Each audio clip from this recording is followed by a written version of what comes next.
Hey Raghunath, tell everyone about our Patreon community. Sure, Kastuba. The Wisdom of the Sages Patreon community is an incredible online yoga resource. If you like the type of yoga wisdom and culture we share on the show, then our Patreon community is a great next step. This is a listener-supported podcast, and any level of sponsorship will unlock a wide range of live and archived classes, talks, and even workshops. Raghunath teaches, I teach, and we have a host of other excellent teachers on topics ranging from yoga philosophy, asana classes, storytelling, Ayurveda, kirtan, cooking, meditation, and a lot more.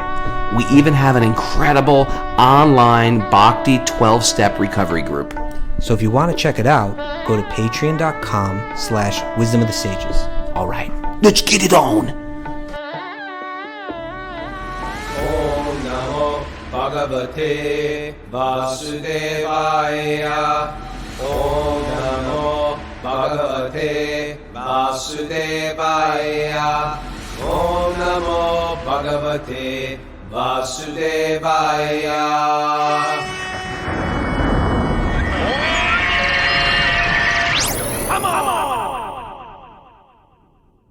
Live from New York City, this is Wisdom of the Sages, your daily yoga podcast. My name is Kastuba Das. I'm your host for today. And once again, we're missing our co-host, Raghunath Prabhu, who's out in California and did a big program in San Francisco last night, right, Mary? Yeah, he had a big kirtan with John V. Harrison, and Doyal Garanga's out there right now. Doyle Garanga's out there too. Yeah, Yamuna Jelly showed up, and Shama Sundar showed up. I miss Yamuna Jelly. I haven't spoken to her in a long time. With a dear friend. I gotta give you a call if you're listening to this, Yamuna Jelly. She's trying to get us out there for LA Rath Yatra. Or yeah, I don't know if I think it's LA. Yeah, LA Rath Yatra. She's the summer a big production out there and brings in all the Wisdom of the Sages listeners last year. I think they all got together and served together. Yeah, I think Maya was decorating the cart last year. Oh, get out. Okay, wonderful.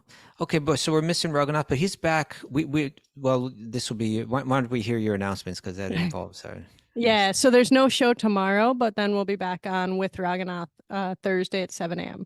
Okay, so Raghunath's back on Thursday. But we're very fortunate that although we're missing Raghunath, we are bringing back our dear friend Chaitanya Charan Prabhu, also known as the spiritual scientist. Welcome, Chaitanya Charan. Delighted to be here, Prabhu. Always delightful to have you. People are always happy to hear your insights, so it's great to have you back. And anything else that we need to mention? Is that all the announcements? Well, we have Bhakti Recovery Group meetings online. The men are meeting at noon and the women are meeting at 2. And we also have in-person Bhakti Recovery Group meetings in Nashville and Alachua. Okay. So. Those are today, huh? And people can find out the timings and the places by going to? BhaktiRecoveryGroup.com, and then you can click on the meeting list. Okay, great. All right, so Chaitanya Charan Prabhu, let's get right back into Bhagavatam. We're hearing the very pertinent instructions of Sri Prahlad, little boy Prahlad. But before we do, why don't we chant our opening shlokas? Everybody ready? Narayanam namaskritya naram chaiva narotamam devim saraswatim vyasam tato jayam udirayat. Before reciting the Srimad Bhagavatam, which is the very means of conquest, one should offer respectful obeisances unto the personality of Godhead Narayana, unto Narayan Rishi, the supermost human being, unto Mother Saraswati, the goddess of learning, and unto Srila Vyasadeva, the author. Nasta prayeshva badreshu nityam bhagavata sevaya bhagavati utama shloke bhaktir bhavati naishtiki. By regular attendance in classes on the Bhagavatam, and by rendering service to the pure devotee, all that is troublesome to the heart is almost completely destroyed, and loving service unto the personality of Godhead, who is praised with transcendental songs, is established as an irrevocable fact. Om Agyana Timarandasya Gyananjana Shalakaya Chakshar Unmilitam Yena Tasmai Shri Guruve Namaha. I was born in the darkness of ignorance, and my spiritual masters have opened my eyes with the torch of knowledge. I offer my respectful obeisances unto them. Okay, so we're reading today from the Srimad Bhagavatam. We're in Canto 7, chapter 7, which is all about, well, it's entitled What Sri Prahlad Learned in the Womb, right? He heard from the great sage Narada while he was living in the womb. Now he's out of the womb, 5 years out, and speaking to his friends in school and sharing with them the teachings of Bhakti. As a matter of fact, and you know what I thought we could do today, Chaitanya Charan Prabhu? Just a little bit of review. Prahlad, he was speaking to them about how to value this human life form. It's rare. It passes by quickly, but it's such a special opportunity to achieve the very goal of life. And he identified the process for getting there. It was in text 29. He said, there are different processes. Of the different processes recommended for disentanglement from material life, the one personally explained and accepted by the Supreme Personality of Godhead should be considered all perfect. That process is the performance of duties by which rati, and the word he uses is rati, by which love for the Supreme develops. So he's identifying Bhakti Yoga, right? The yoga path that is, from the start, is focused on developing love for God and through God for every living being. And then in the next few texts, he kind of outlines the path for how to practice it, and this is one thing I just wanted to kind of draw some attention to. We read text 30 and 31 last week. Let's read them again, and then we'll begin with 32 also. But in text 30 and 31, it's a focus that kind of like a focus in one direction. And text 32, there's a focus in another direction, or how that original focus is shifted. So when we read text 30 and 31, we're hearing it's kind of like a very similar message being echoed that we hear in Bhagavad Gita, and also that we'll read in later texts like Rupa Goswami's Bhakti Rasamrita Sindhu. So let me just read these two texts. One must accept a bona fide spiritual master and render service unto him with great devotion and faith. Whatever one has in one's possession should be offered to the spiritual master. And in the association of saintly persons and devotees, one should worship the Lord. And then so first there's this focus on the guru. There's this connection to the guru, and by focusing on the guru, one's focus goes towards the Lord. It says, and how one focuses is said here. One should worship the Lord, hear the glories of the Lord with faith. We call that Shravanam, right? Glorify the transcendental qualities and activities of the Lord. We call that Kirtanam. Always meditate on the Lord's lotus feet. We call that Smaranam. And worship the deity of the Lord strictly according to the injunctions of the Shastra and Guru. We call that Archanam, right? And this is actually what, if we go back a bit, this is what got Prahlad in trouble. Remember when he was speaking to his father, Chaitanya Charan Prabhu? Yeah. And he was asked the question, what did you learn in school today? What, just like parents often do to children, what did you learn today in school? What was your favorite thing that you learned today in school? And then he gave this famous answer in which he outlined the 9 practices of Bhakti Yoga: Shravanam, Kirtanam, Vishnu, Smaranam, Padasevanam. Here he doesn't list all 9, but he kind of hits the, goes directly to them. Now he's teaching these are practices that are, there are different varieties of yogis, but these are practices that are particularly unique, central to the practice of Bhakti Yoga, right? Hearing Bhagavatam, hearing Krishna's Leelas in Bhagavatam, glorifying Krishna, Kirtanam, Shravanam, Kirtanam, Smaranam, remembering the Lord's pastimes, and so on, meditating on them, and so on. Archanam, the worship of the deity. These are outlined by Prahlad earlier in the 7th canto as 9 practices for focus, bringing the mind, bringing it into a focus on God in these in a very direct way. So that's like that presentation is like let's say an outsider reviewing this, they say, okay, so you're trying to bring your mind into focus on God. Well, what about this world? What about the people of this world? You know, do you just go off to a mountain and seclude yourself and focus on that? How does that relate to how does your religious belief here and your religious meditation, your religious focus, how does that play out in this world and in your relationships with others? Or what does your path call upon you to do in not only in relation to God, but in relation to others? And so now we hear about that in text 32, and there's a connection here that I feel so important. And that's a connection that we read about like later in the 11th canto when it begins to discuss practicing bhakti in detail. And it talks about this particular this practice of archana, worshiping the deity in the temple, the rituals of deity worship, where it describes all of it describes in some detail how one is meant to perform that ritual.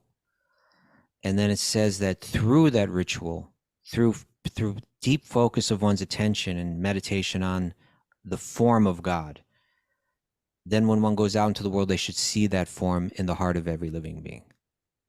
And we hear a similar connection here when we get to text 32. I'll read it now. Text 32 reads, after describing these different ways as one's meditating and focus on God directly, text 32 says, next, now turning the focus to the world or to the people of this world. One should always remember the Supreme Personality of Godhead in his localized representation as the Paramatma, who is situated within the core of every living being's heart. Okay, so you're meditating by reading a book or hearing a book from someone speaking about Krishna. You're meditating by singing God's names or glorifying God as they're described in these texts.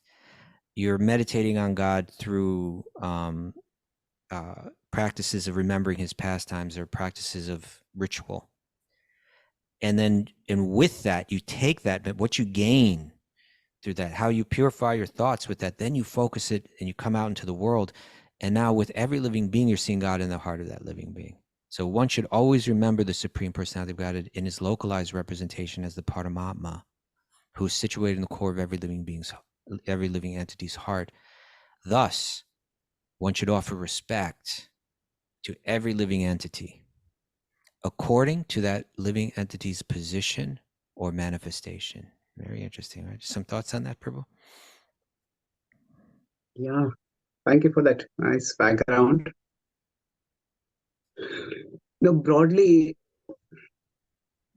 when we grow spiritually, there are two ways we can try to grow spiritually. One is that we just turn away from the world to look at the spiritual. Okay. And when we do that, that tries to disengage all our emotions from the world. Disengage not only the actions, but also the emotions. Mm-hmm. But then there's another way that is more like the world renouncing tradition. And there is definitely space on the spiritual path for that. It's a valid practice. Yes. Now, at the same time, if we consider the Bhagavad Gita, its focus is not so much on disengaging, but on re-engaging with a higher vision. Okay. That it's like there is a reality of this world and there is a reality beyond this world. Mm-hmm. Quite often we are so consumed with the reality of this world that we can't even perceive any reality beyond this world. That's why some people say, I just have to disconnect from this reality so that I can connect with some other reality. That's why, say, like you mentioned, retreat to a cave in the Himalayas. But the other way is that, yes, we do spend some time to connect ourselves with the higher reality. But then we understand that that higher reality doesn't exist, that God doesn't just exist beyond this world, but that divinity also manifests within this world. And that's how that re-engagement happens. So in one sense, this could be seen to be like a sign of spiritual growth, that the world that while the world remains real, but the divine becomes more real than the world, or a bigger reality than the world. Okay. And then the way we view the world is not based solely on how the world is acting towards us. We can perceive it from a higher purpose. It's just to give a simple example is that, say, if we are interacting with, say, another adult person, then if they are not polite with us, okay, then I don't want to spend time with you. We might just have a tit for tat attitude. Okay. But say if we have a child and we are interacting with the child, if a baby kicks the mother is not going to kick the baby. Okay. Because the mother so because the child is aware of a particular level of reality, but the mother is aware of a much bigger reality. Now, the mother is aware of the how the child is behaving, Yes. and the mother will respond appropriately, but that does not mean tit for tat. So because the mother is aware of a bigger reality, the mother herself is focused on a higher consciousness, in that, okay, this is my child, I have to take care of the child. The child may just be going through some pain, maybe a temper tantrum, maybe just Can place trying it to in figure that out. context. Yeah. Yeah. So like that, the way we deal with the world, it is not that, okay, the child kicked me, so I just give up the child and go away. But rather, that's acknowledged, but the action is, okay, maybe the child's sick, what's happening exactly? And the appropriate action is there. So like that, the way the yogi reacts with the response to the world is based on how can the way I act here connect, continue, or reinforce my spiritual connection with the divine. So that higher vision. That's why in the Gita, just to complete this point, and Yes. often the word detached is used, but Krishna often uses the word as if detached. Dasina vad asinam. So detachment can be seen as sometimes complete absence of emotion. Right. But it might be better put as actually absence of domination by emotion. Okay. That emotion alone is not the basis for decision making. That Right. udasinavad, I like to give the example of, say, the an umpire in a cricket match or a referee in a football match. The referee is detached in the sense that the referee is not biased toward any particular side. Okay. But the referee is not detached in the sense of not caring for what happens on the sports field. Very attentive. He's attentive. Yeah. Active. What is happening?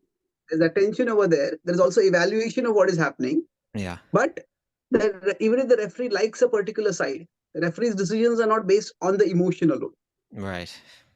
So there is the higher awareness. There's a game being played. There are rules of the game, and I have to decide what the rules of the game are. So that detachment is now to just there's a subtle difference between two words. Say uninterested and interested. I'm sorry. Uninterested in, was it disinterested? Uninterested is more like the no interest. Okay. Yeah, uninterested and disinterested. So uninterested is as if I don't care for it at all. Right. So interested, like we want a judge to be a disinterested third party, not an uninterested third party. The judge has to be completely interested in the court proceedings, but disinterested in terms of the in one sense, in terms of the outcome, in terms of its application. Yes, in terms of being more favorable toward one side or biased toward another side. So in that sense, yogi, at least on the path of bhakti, who has pursued the divine, is disinterested when engaging with the world. Is not biased. Yeah, it's interesting that for instance, you bring up, say, a sports match, right? Because like depending on where the match is being played and whether the home team, whether a call is in favor of the home team or, you know, against the home team, the crowd immediately we can expect that the crowd who are not disinterested, right, who are biased, they want one team to win and they want the other team to lose. They commonly respond to any call that's against their team as this horrible referee. They know nothing. Are they blind? You know? We can expect that it's going to immediately go that way, and if they call the other way, then they cheer. You know, but they're not so interested in seeing truth, right? Like seeing what really happened. They're emotionally invested, and they're buying into a quote unquote reality that matches their bias.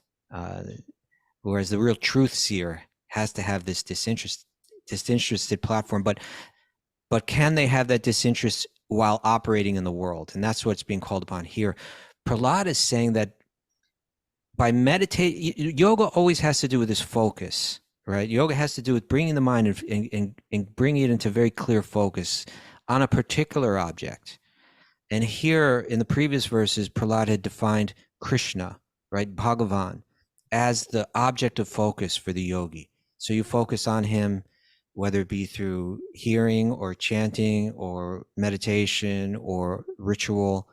Bring your mind onto that focus it on God. And then when you develop that focus, when that focus becomes refined and your consciousness is becoming transformed and your awareness that God is becoming elevated in your awareness, then when you come out into the world, you're seeing God in the heart of every living being.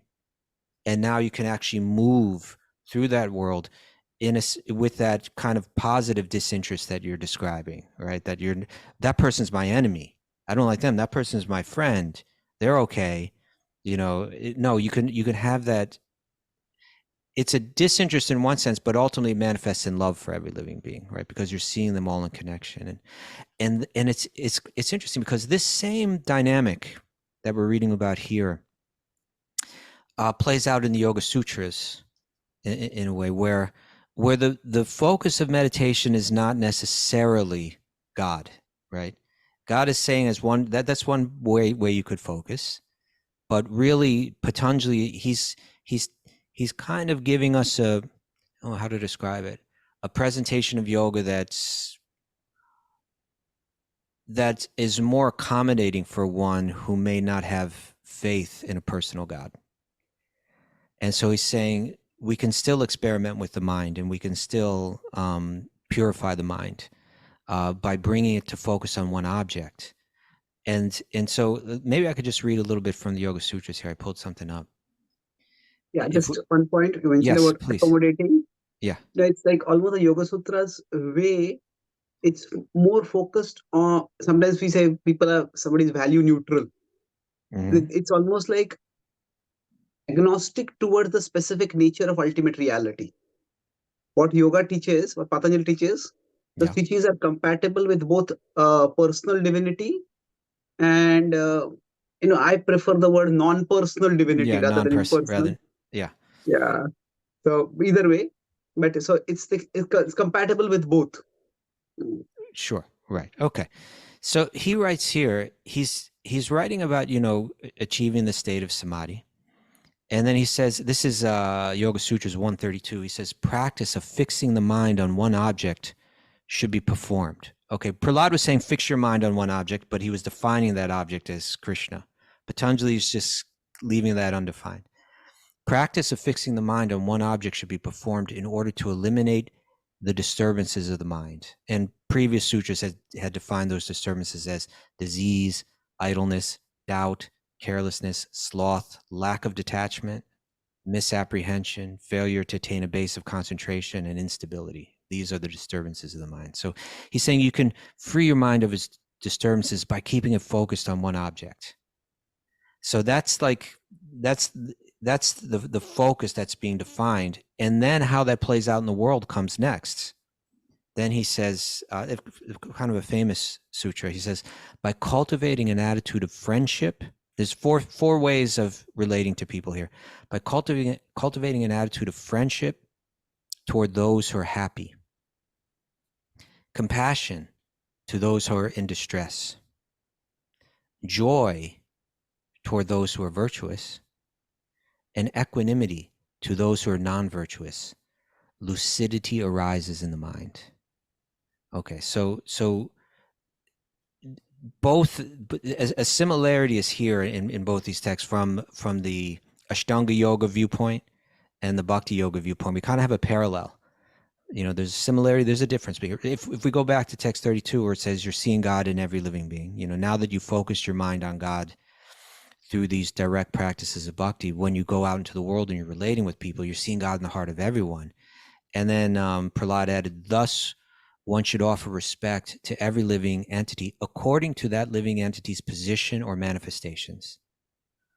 And I'm not sure, and I didn't see in commentaries, I didn't find a lot of commentaries on this, but that seems to me to indicate this common, we find this commonly across the spiritual traditions, this idea of seeing people in these four different ways, relating to them in these four different ways. Would you think so, Prabhu? Yeah, it's in one sense you could say lucidity is more a state of like a clarity. Mm-hmm. So one of the things that make our perception unclear is emotions. Right. It's almost like the sky is clouded, we can't see the sun. So like that, when emotions cloud, then there is no clarity. So now, how do we remove that clouding of emotions? That is it's a converse. It's not by eliminating emotions so much as by cultivating um, the disposition that is conducive for clarity. So this is interesting that the way the Yoga Sutras are putting it over here. You can see an evolution of thought in the Bhagavad Gita also. In the 6th chapter, initially, when Krishna recommends a person go out into the forest to meditate. So at that time, initially says just one disposition to every an equal disposition. Suhrun mitra reudasina madhyastha dvesha bandhushu sadhushu apicha papeshu samabuddhir vishishyate. That he says samabuddhi, like a equal intelligence or equal disposition towards the pious, the impious, the friendly, the unfriendly, the neutral, the mediators. That's one thing he talks about. It's in that 6.9. Sure. Now, when he moves forward, So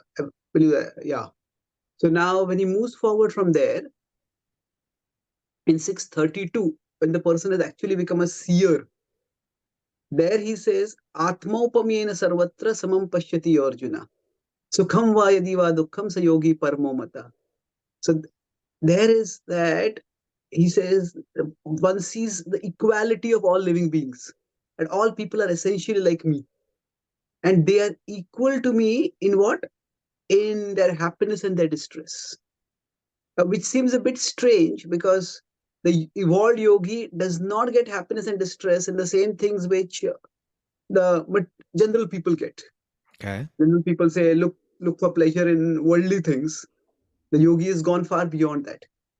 But here, when he says happiness and distress, it's more like the yogi understand that ultimately everyone, they'll find happiness through spiritual growth. That while there are a lot of differences between all of us, at the level of our essential humanity, at the level of our essential spirituality, we are similar. See, we all need food. The specific food we like may vary. So I can just look at you and say, oh, you don't like this food, you like this food, you're different from me. But we all like food. We all need food. The specifics may vary. So that seeing beyond that superficial diversity to the fundamental commonality, fundamental similarity, then that brings a profound sense of empathy. So in one sense, the Gita is talking about a journey from equanimity to empathy. So in the initial stage of yoga, we have a vision of equanimity. So basically, we don't get entangled in the emotions with respect to how people behave with us. Okay. But then eventually it's more of empathy, where there is concern for everyone. Mm-hmm. So that evolution is here, what is being talked about is more that evolved stage. So it's not Yes. just a equal vision towards everyone, but uh, I'm concerned for everyone. Mm-hmm. And when that concern manifests, then concern will manifest differently based on not how those people are treating me, but on how those people are and how I can help them. Mm-hmm. Mhm. Like, again, So, like the mother and the child. The mother's yeah, not so exactly. concerned about the kicking. True. Very nice. Very nice. I thought maybe we could read the commentary to this verse from Yes. the Yoga Sutras. This is from Edwin Bryant's translation of the Yoga Sutras, called the Yoga Sutras of Patanjali, where he reaches out and really draws from the classical commentators. So we can read from that here. I'll read the sutra again. It says, by cultivating an attitude of friendship towards those who are happy, compassion towards those in distress, joy toward those who are virtuous, and equanimity toward those who are non-virtuous, lucidity arises in the mind. Commentary. Since the commentators have pointed out some fundamental differences between Buddhism and yoga when it comes to consciousness, we can note with this sutra a similarity. The four practices noted in this sutra, friendship, compassion, joy, and equanimity, correspond exactly to the four pratna viharas outlined in various Buddhist suttas, rendered in Pali as metta, karuna, mudita, and upekkha. Once more, the common context of these practices is underscored. Indeed, the Buddhist Samyutta Nikaya and the Samyukta Agama texts contain explicit references to the fact that these practices were also cultivated by those who did not follow the teachings of Buddha. So we're hearing how these ideas, these four ways of relating to others, they're commonly found throughout these practices of Eastern spirituality. Continues, in this sutra, Patanjali outlines a practice essential for enhancing lucidity, the prerequisite for attaining steadiness in the mind. Vyasa, the commentator Vyasa, pairs the set of attitudes specified by Patanjali in the first part of this sutra sequentially with the conditions listed in the second part. As a result of cultivating an attitude of friendship with those who find themselves in a situation of happiness, one of compassion towards those in distress, one of joy toward the pious souls, and one of equanimity or indifference toward the impious, sattva is generated. Consequently, the mind becomes lucid, clarity being the nature of sattva. Once the mind is clear, one-pointed concentration or steadiness can be achieved. Okay, so both are looking for that steadiness. The Prahlad is saying, bring that steadiness to Krishna for the ultimate, then you'll experience this rati. And the following verses are going to go into the specific bhakti-related result of that. But while we're still here in the Yoga Sutras, we could continue. We go on to the next commentator. Vachaspati Mishra elaborates on this. By being a well-wisher to those who are happy, as well as those who are virtuous, the contamination of envy is removed. And this is interesting because actually is it in the next verse? Yeah. In text 33 that we're about to read next in Bhagavatam, Prahlad continues that by these activities, as mentioned above, one is able to cut down the influence of the enemies, namely lust, anger, greed, illusion, madness, and jealousy. And when thus situated, one can render service to the Lord. So Vichaspati Mitra, perhaps being familiar with the teachings of Prahlad, in Bhagavatam, goes directly to this. He says, by being a well-wisher towards those who are happy, as well as those who are virtuous, the contamination of envy is removed. By compassion toward those who are miserable, that is, by wishing to remove someone's miseries as if they were one's own miseries, the contamination of the desire to inflict harm on others is removed. By equanimity toward the impious, the contamination of intolerance is removed. By thus removing these traits of envy, desire to inflict harm, and intolerance, which are the characteristics of Rajas and Tamas, the sattva natural to the mind can manifest. In this ensuing loose state of lucidity, the inclination toward controlling the vrittis, in other words, toward cultivating a focused state of mind by the practice of yoga, spontaneously rises, because the inclination for enlightenment is natural to the pure sattvic mind. So it's saying it's making a direct connection here, as Prahlad makes in the next verse, that by bringing your mind to God, by seeing God within the heart of everyone, and through that being able to show an appropriate type of respect to every living being according to where they're at, one's lower nature is counteracted.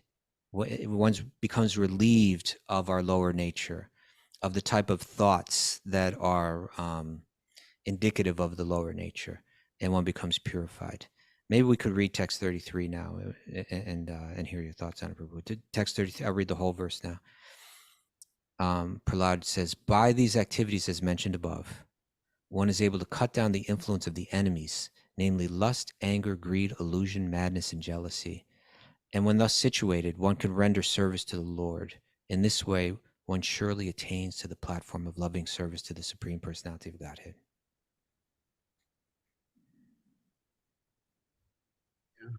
Any thoughts you would like to share? So, I was just thinking about what metaphor could explain these four things. It's almost like somebody's happy and unhappy, and somebody's virtuous and non-virtuous. Mm-hmm. So it's more like what the state of the mind is right now, and you could say state of being. Like sometimes some virtuous people may also be going through unhappiness. Yeah. And sometimes some non-virtuous people might also be happy at present. Mm-hmm. So if we consider a person is sick and in pain, so we could consider like four quadrants. You are in sick and you are in pain. You are sick but not in pain. Somebody is healthy and not in pain, and somebody is healthy but presently in pain. Okay. So Yes. it could be healthy, but the person has maybe lifted a lot of weight, has done a lot of work, and that's why they're a little bit pain. Okay. So that there is like the present state, and then beyond that there is more like a steady underlying state. Right. So Chronic pain. chronic pain, yeah. Okay, so overall state of being. So like that, it's interesting that this verse differentiates between, say, happiness and piety, or unhappiness and impiety, because it's not necessary that all four, the two of them will necessarily go together. Correspond, yeah. Yeah, there is ultimately a correlation. Like if somebody is in good health, they will be pain free eventually. Yeah. But it's not that good health is signified necessarily as constant freedom from pain. Mm-hmm. Yeah. So the virtuous like may suffer unhappiness. The unvirtuous may enjoy happiness. Yes. Like somebody virtuous may, if they go to a place where some natural calamity has occurred, or if they themselves experience some reversal in their life, there will be unhappiness, but that their underlying state is a state of virtue. Mm-hmm. So if you look at these four emotions, now when this friendships towards those who are in happiness and compassion towards those who are in unhappiness, it at one level, the idea of friendship, it's used here more in the sense of non-enviousness. Not that why are they happier than me? Why should they be happy? One of the biggest obstacles to happiness is not so much we all can be happy, but the problem is we want to be more happy than others. Okay. This yesterday evening, I was in the University of California. I gave a talk there. It was about social media and the mind. So one of the things that has happened is, especially among young people, youth, and especially among young girls, greater social media usage is very strongly correlated with greater mental health challenges. Mm-hmm. You mean, in other words, the correlation between the time that the amount of time you spend on social media and the possibility of having mental health issues? Yes. And one of the things that happens is it's comparison. Oh, this person looks so cool. This person looks so attractive. This person is so slim. And now often it's like, if I want to be happy, I have friends, I have relationships, I have a life. But when I'm looking at others and I think, oh, everybody's happier than me. Mm-hmm. And people on social media put the best moments of their life, often the photos that they put. Those photos are not just physically doctored, but also digitally doctored, so Yeah. that they look better than what they are. Yeah. So that happiness towards those who, or friendship towards those who had happiness, that means there is a sense of non-envy. Yeah, your happiness does not take away from my happiness. So you can be happy in your place, I can be happy in my place. Because everyone has a place in the spiritual domain. The divine heart has a place for every one of us. Yeah. So that our friendship toward those who are happy. And then when somebody is unhappy, this is one of the signs, you could say, of a really dark character, is if we feel happy on seeing somebody unhappy. Yes. Yeah. Actually, the commentator Hari Harinanda, further in this commentary, he speaks to this. If we continue to read it, let me read this in here. Hari Harinanda suggests that envy generally arises when we encounter people whom we do not care about. Hari Harinanda suggests that envy generally arises when we encounter people whom we do not care about experiencing happiness. People that we don't care about, they're experiencing happiness. I feel envy, right? If it's someone that I have affection for, then I feel happy if I see them happy. But if it's someone that I don't have affection for and I see they're experiencing happiness, I feel envy. Even a pious person can invoke our jealousy, and we take cruel delight when we find an enemy in misery. One should rather try to practice projecting the happiness we feel when our friend is happy or virtuous unto an enemy who is happy. Then let me read that again. One should rather try to practice projecting the happiness we feel when our friend is happy or virtuous onto an enemy who is happy, he continues, and the compassion we feel for our friends when they are unhappy should be cultivated for our enemies. By these practices of equanimity, the mind becomes lucid and fixed in the goal of yoga.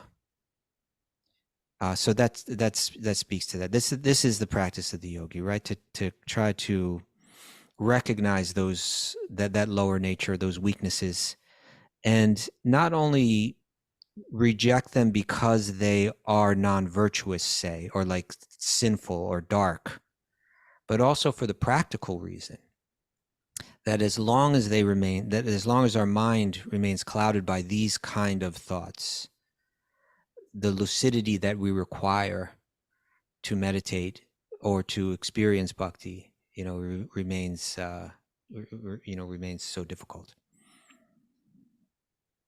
Yeah, true.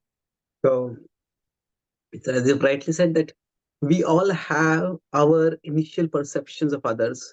It's almost, the word bias is a strong word, but we like or dislike. Mm-hmm.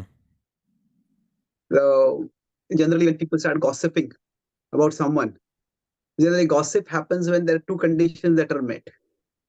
When we hear we like about someone we don't like. Yeah. So when we hear something we like about someone we don't like, this starts happening. So this normal disposition,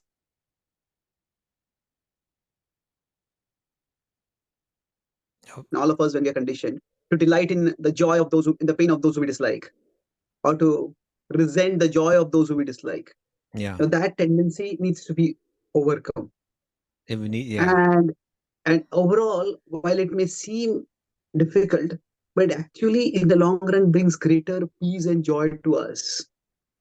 So like going back to social media example, is people disconnect from the more Not that social media can be given up completely, but when people are less dependent on it, especially not dependent on their self-worth for it, then overall the mental health oscillations, the mental state oscillations, they go down substantially.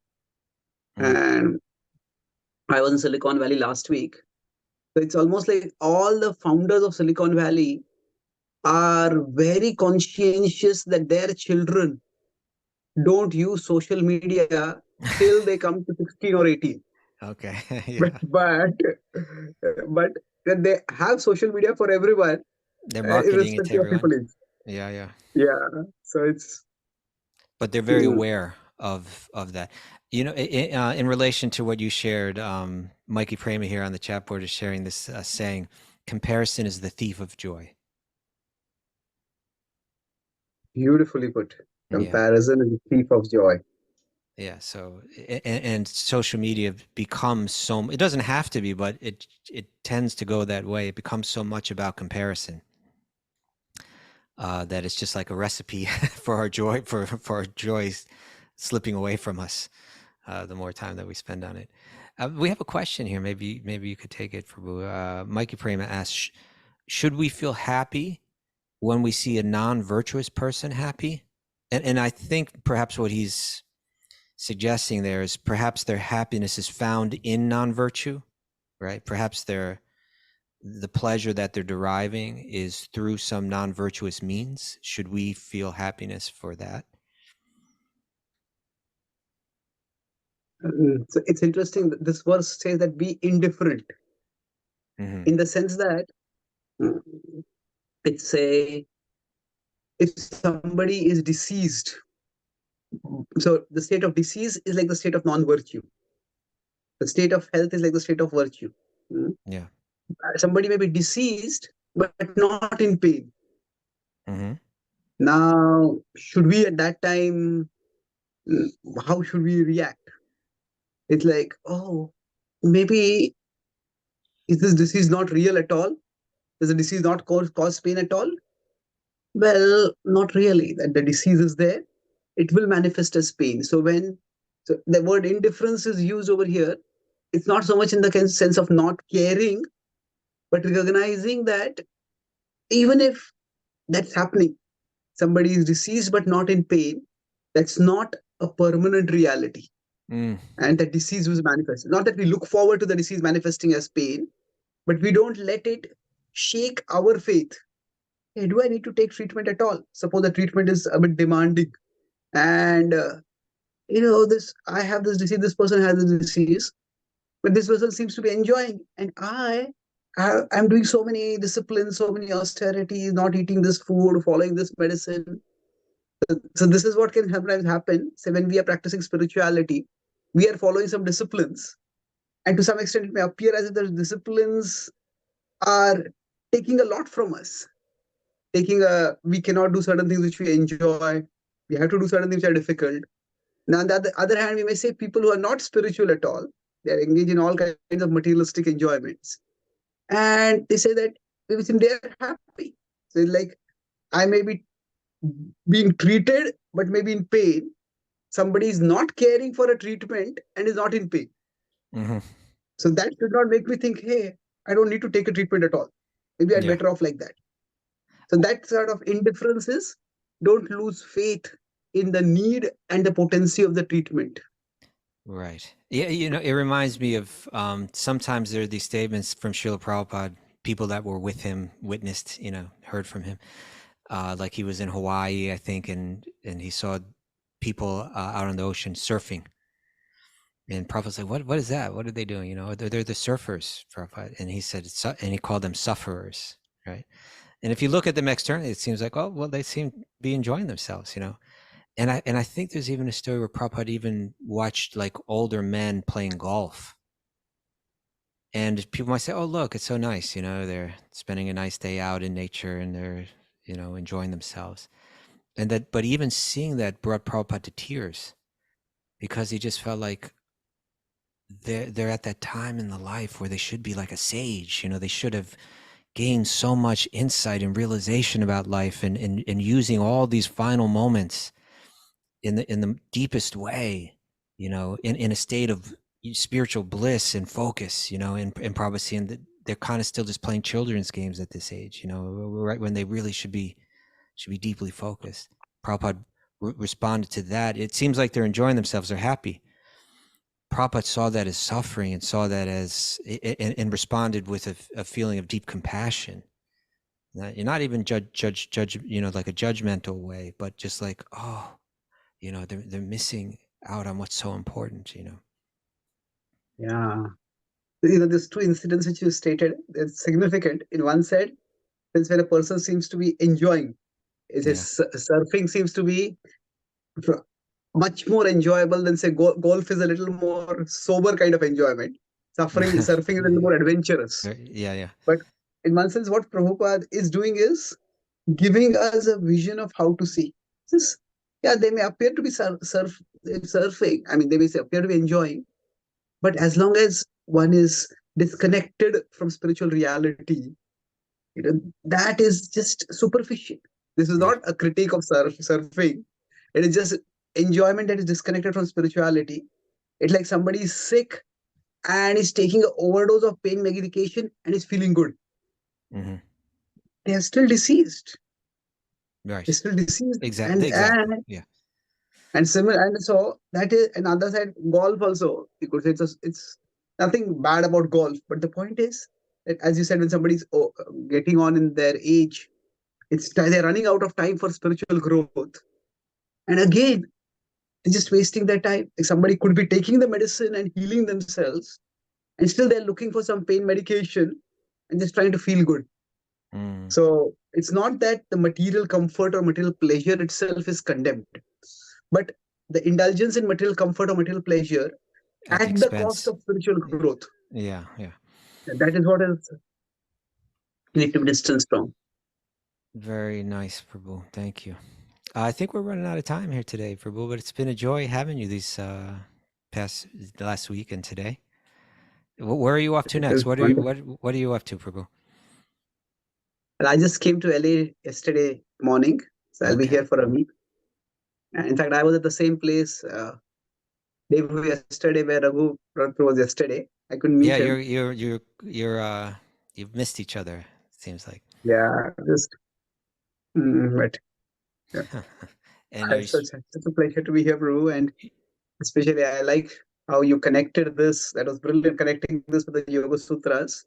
When I would have read the Bhagavatam, I wouldn't have done that. But I think it brings a very beautiful broadness as well as depth to the discussion of Bhakti in the Bhagavatam, and we see it in the light of the yoga tradition and the commentaries there.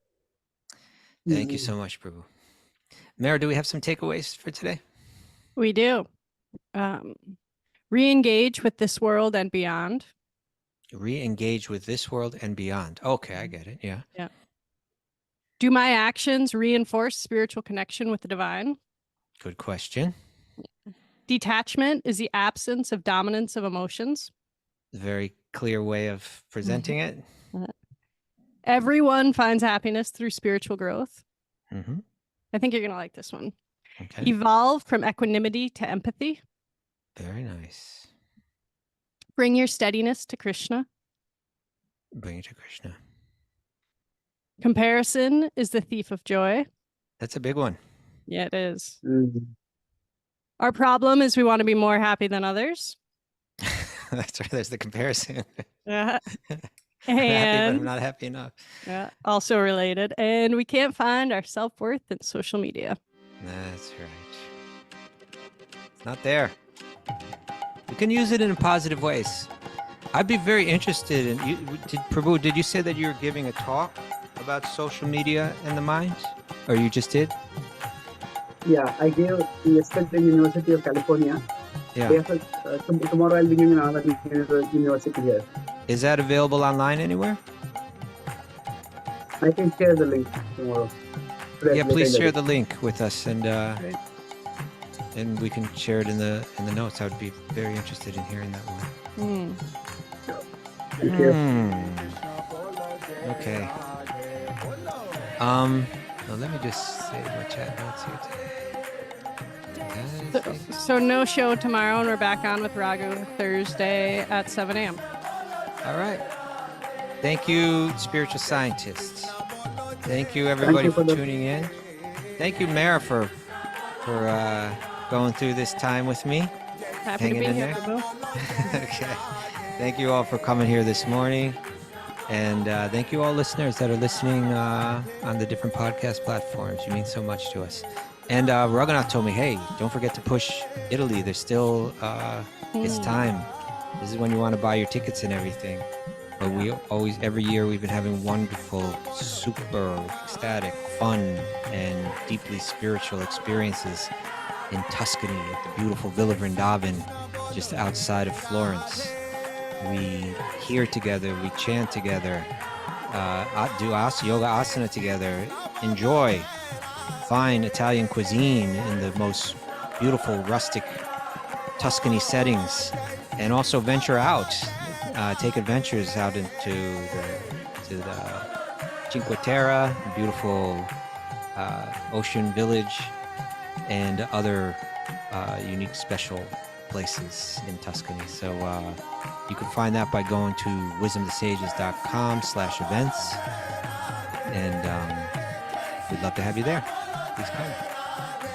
Okay, thank you, everyone. Won't see you tomorrow, but we'll see you Thursday morning at 7. It's a beautiful day for a beautiful day. Let the magic flow.